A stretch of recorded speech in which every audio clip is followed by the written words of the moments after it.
নমস্কার, আমার মিনি একটা ব্লগে সকলকে স্বাগত জানাই। এটা হলো আপনার তৃতীয়ার দিন, কিন্তু আমরা কোনো ঠাকুর দেখতে বেরোইনি। মা আর ছেলে কিছু পেন্ডিং কাজ ছিল, সেটা করতে বেরিয়েছি।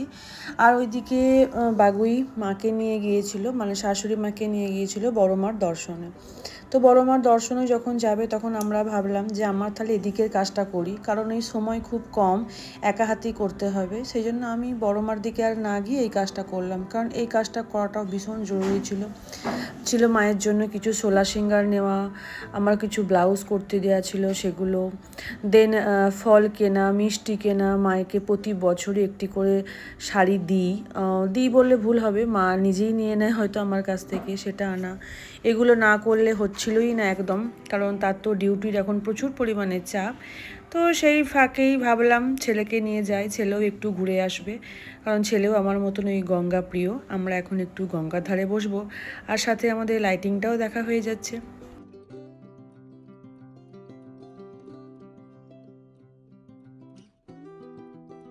এই যে আলোকসজ্জা, এই যে সাজো সাজো রব, কতই না সুন্দর লাগছে না।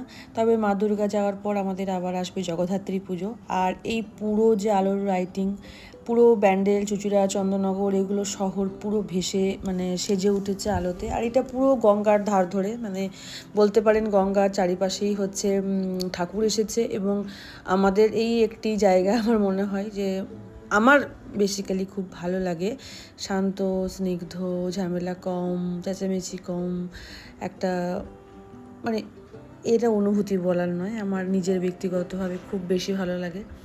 তো তারপরে আমরা চলে এসেছিলাম এই ঘাটটাতে। আমরা এখানে অনেকগুলোই ঘাট আছে, এই ঘাটটাতেও আসি। তো দিশান বললো আজকে ভুট্টা খাবো, ও ভুট্টা খেতে ভালোবাসে, তো ভুট্টা বানাতে দিয়ে এখানে বসছিল। ওর একটা ফটো শ্যুট করে নিলাম, কারণ ও আমার মতনই, তাই চুপচাপ থাকতে, এরকম স্নিগ্ধ জায়গায় বসতে অনেক বেশি আনন্দ পায়। তো এখানে ভুট্টাটা এত সুন্দর বানিয়েছিল, আমরা 3টে খেয়েছি, আমি আর আমার ছেলে মিলে। আমি হাফ খেয়েছি, বাকি 2.5খানা মতন দিশানি খেয়ে নিয়েছে। আর এখানে পেমেন্ট করে দিচ্ছিলাম। তারপরে আমরা গিয়ে একটু গঙ্গার ধারে বসে মা আর ছেলে হাওয়া খাচ্ছিলাম।